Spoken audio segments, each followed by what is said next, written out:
بسم اللہ الرحمن الرحیم واللہ رؤوف بالعباد صدق اللہ العظیم صلو علی الحبیب والصلاة والسلام علیک یا سیدی یا رسول اللہ وعلی آلک و اصحابک یا حبیب اللہ والصلاة والسلام علیک یا شفیع المذنبین۔ رمضان المبارک کے بابرکت ماحول میں اور نور ساعتوں میں جن لمحوں میں نوافل کا ثواب فرضوں کی صورت میں ملتا ہے اور فرائض کا ثواب 70 گنا بڑھ جایا کرتا ہے، یہ اللہ کریم کا بہت بڑا احسان ہے اور جہنم سے نجات کا یہ اشرا رواں دواں ہے۔ اور اللہ رب العالمین کی، جیسے کہ میں نے کل بھی عرض کیا تھا، کہ بڑی کرم نوازی ہے جس نے ہمیں اپنے گھر کے اندر یہ شرف بخشا ہے کہ ہم نماز پڑھ لیتے ہیں اور یہاں آ کے ٹوٹی پھوٹی عبادتیں کر لیتے ہیں۔ اللہ تعالیٰ کے رحمت کی بات ہو رہی تھی، میں نے آیت کا جز پڑھا ہے جس میں کہ واللہ رؤوف بالعباد، کہ اللہ اپنے بندوں پر بہت مہربان ہے، جس کی کل بھی اس کے بارے میں بیان کیا گیا تھا۔ اس کا ایک اور واقعہ میں آپ حضرات کی خدمت میں عرض کرتا ہوں۔ اللہ کے نبی جناب حضرت ابراہیم علیہ نبینا علیہ السلام،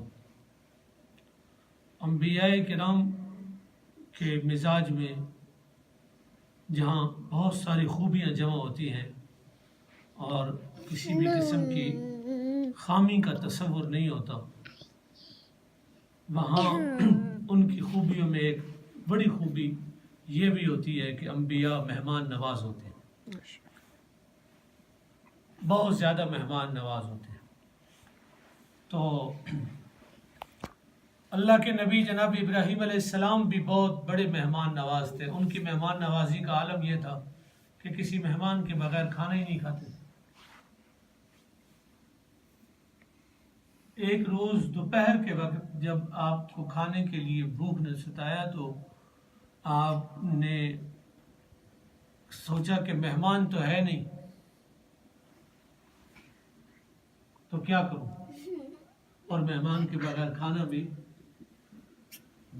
نہیں کھاتے تھے۔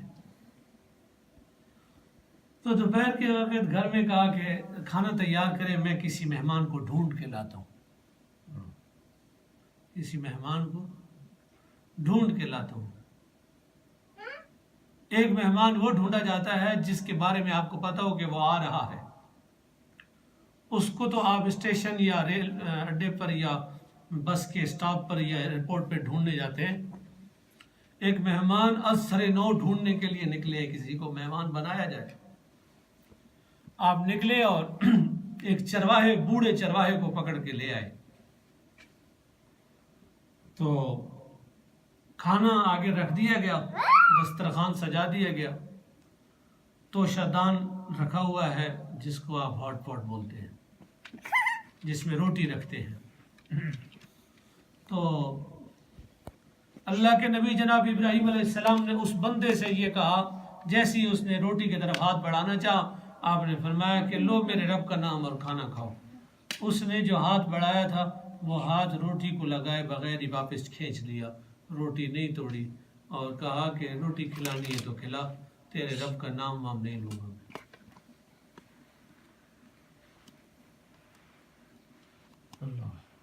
تیرے رب کا نام نہیں لوں گا، روٹی کھلانی ہے تو کھلا۔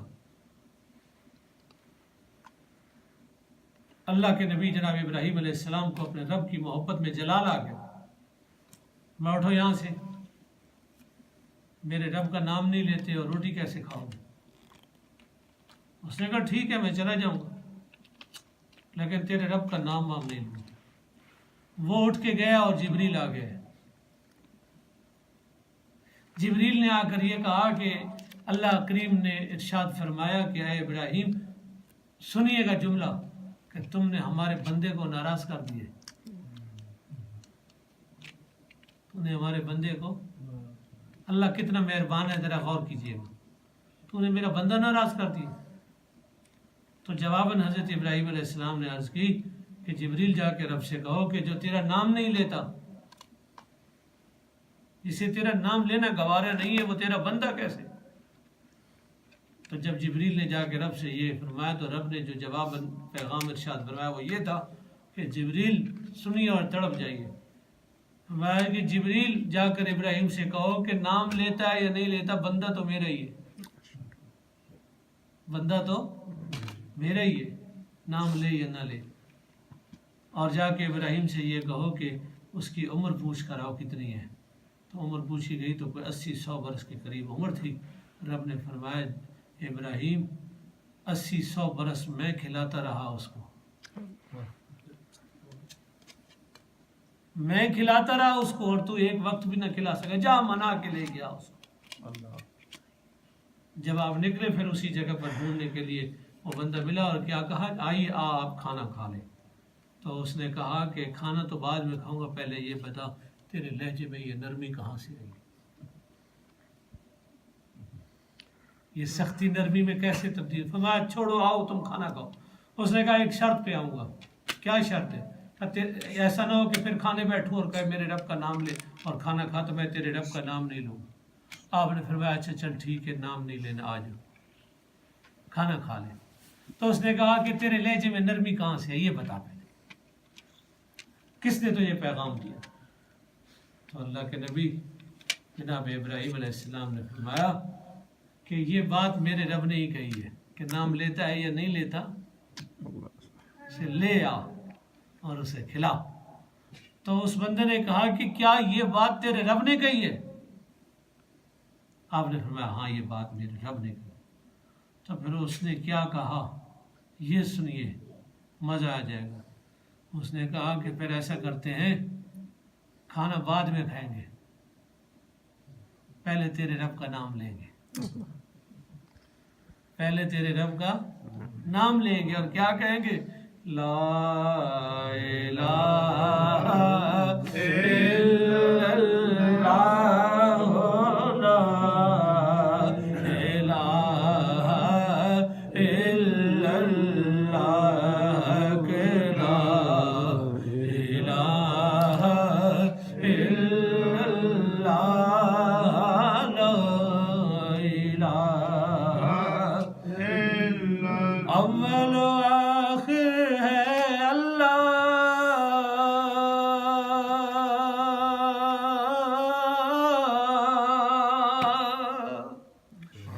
ظاہر و باطن ہے اللہ، حافظ و ناصر ہے اللہ، لا الہ الا اللہ، لا الہ الا اللہ، لا الہ الا اللہ۔ کھل جائیں در جنت کے دوزخ کی سب آگ بجھے،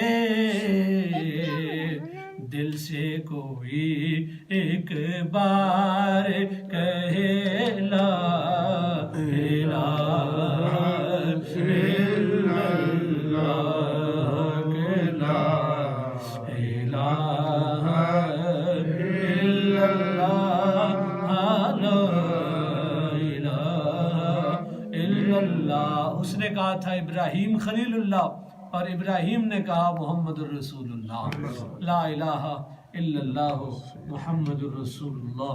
اللہ کریم اس کلمے کی برکت سے ہم سب کی بخشش و مغفرت فرمائے، اور اللہ کریم کے محبوب دو عالم سید عالم صلی اللہ علیہ وآلہ وسلم کی اللہ ہمیں شفاعت کبریٰ نصیب فرمائے، اور حضور کی محبت میں مرنا اور جینا نصیب فرمائے۔ اور اللہ رب العالمین سے دعا ہے اللہ حرمین شریفین کی حاضری با ادب حاضری عطا فرمائے اور بار بار میٹھے مدینے کی با ادب حاضری عطا فرمائے۔ میں سو جاؤں یا مصطفیٰ کہتے کہتے، میں سو جاؤں یا مصطفیٰ کہتے کہتے، کھلے آنکھ صلی اللہ کہتے کہتے، کھلے آنکھ صلی اللہ کہتے کہتے، آقا دو عالم صلی اللہ علیہ وآلہ وسلم کی محبت وہ چیز ہے۔ جس شخص نے پوچھا تھا کہ آقا قیامت کب آئے گی، حضور نے پوچھا قیامت کے لیے کیا تیاری ہے، اس نے کہا میرے پلے کچھ بھی نہیں ہے، صرف اللہ اور آپ کی محبت ہے۔ آقا کریم نے 2 جملوں میں بیڑا پار فرما دیا، فرمایا تیری نجات کے لیے یہی کافی ہے، سبحان اللہ، تیری نجات کے لیے یہی کافی ہے۔ تو انشاءاللہ ہم بھی یہ کہنے کے حق بجانے میں کہ ذکر رسول پاک بھلایا نہ جائے گا، دل میں کسی کو اور بسایا نہ جائے گا، ذکر رسول پاک بھلایا نہ جائے گا، دل میں کسی کو اور بسایا نہ جائے گا۔ ہم کو جزا ملے گی محمد کے عشق کی، ہم کو جزا ملے گی محمد کے عشق کی، دوزخ کے آس پاس بھی لایا نہ جائے گا، دوزخ کے آس پاس بھی لایا نہ جائے گا، کیونکہ دوزخ میں تو کیا میرا سایہ نہ جائے گا، کیونکہ رسول پاک سے دیکھا نہ جائے گا، کیونکہ رسول پاک سے دیکھا نہ جائے گا۔ الحمدللہ رب العالمین والعاقبۃ للمتقین والصلاۃ والسلام علی سید الانبیاء المرسلین۔ الہ العالمین نماز فجر کو اور جو ذکر خیر کیا گیا اس کو قبول و منظور فرمائے۔ اللہ رمضان کی برکتیں عطا فرمائے، ہماری نماز روزہ تراویح اعتکاف سب اپنی بارگاہ میں قبول فرمائے، مولا کریم زائرین کرام کی عمر قبول فرمائے، تمام خواتین کی عبادتوں کو قبول فرمائے، تمام بیماروں کو شفاء کاملہ عاجلہ عطا فرمائے، یا اللہ سب کی تمام پریشانیاں دور فرمائے، بے روزگاروں کو روزگار عطا فرمائے، بے اولادوں کو صاحب اولاد فرمائے، جو اس دنیا سے کوچ کر گئے ان کی مغفرت فرمائے، ہمارے نصرت بھائی کا انتقال اللہ ان کی بخشش و مغفرت فرمائے، الہ العالمین تمام مرحومین کی مغفرت فرمائے، ہم سب کا خاتمہ ایمان پر فرمائے، وصلی اللہ علی حبیبہ